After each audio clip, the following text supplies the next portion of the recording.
Tiger और anaconda की लड़ाई एक रोमांचक जंगल की कहानी। जंगल की सुबह कुछ अलग ही होती है। जैसे ही सूरज की पहली किरणें घने पेड़ों को चूमती हैं, पूरा जंगल सुनहरी रोशनी से नहा उठता है। हर तरफ हरियाली होती है, पत्तों की सरसराहट और पक्षियों की चहचहाहट से जंगल गूंज उठता है। लेकिन इसी शांति में कहीं गहरे एक तूफान छिपा था, एक ऐसी लड़ाई जिसकी गूंज वर्षों तक जंगल में सुनाई देती रही। यह कहानी है एक शेर की, शेरा की, जो इस जंगल का निडर और शक्तिशाली राजा था। लंबा मजबूत शरीर, चमकदार धारियां, तेज दांत और गर्जन ऐसी कि दूर दूर तक जानवर कांप जाते थे। शेरा अकेला रहता था, पर उसके नाम से ही पूरा जंगल थर्रा जाता था। उसका इलाका विशाल था, नदियां, झीलें, पहाड़ियां और घने जंगल सब उसकी हुकूमत में आते थे। शेरा बहुत अनुशासित था, वो कभी भी अनावश्यक शिकार नहीं करता था। उसकी सोच थी कि जंगल का संतुलन बना रहना चाहिए। इसी संतुलन की वजह से जंगल में शांति बनी हुई थी, जब तक कि एक अजनबी वहां नहीं आ गया।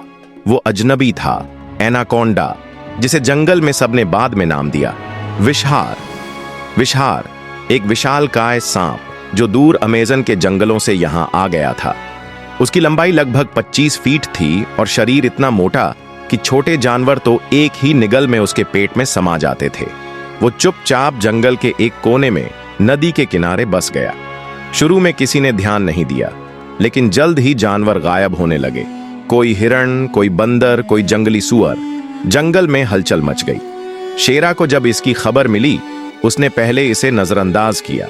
उसने सोचा शायद यह अजनबी खुद ही चला जाएगा, लेकिन जब पानी पीने आए कई हिरण और बंदर नदी किनारे से लापता हो गए, तब शेरा समझ गया यह अजनबी अब उसके जंगल की शांति को चुनौती दे रहा है।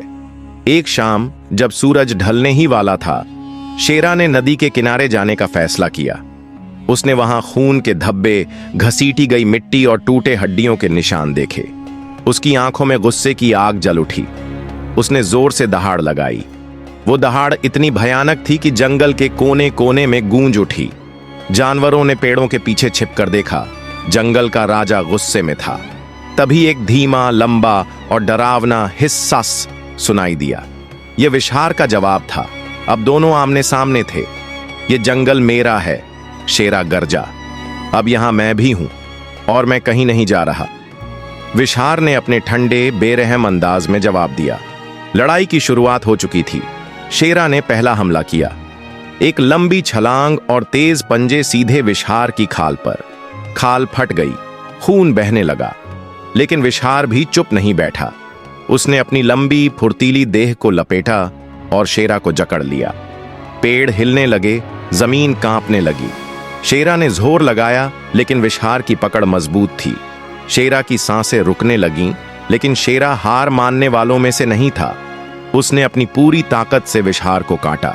एक तेज चीख के साथ विषहार ने उसे छोड़ दिया। शेरा तुरंत उछलकर दूर हुआ और फिर पंजों से हमला किया। विषहार ने भी अपनी पूंछ से पलटवार किया, तेज और जानलेवा। इस संघर्ष ने जंगल के हर कोने को हिला दिया।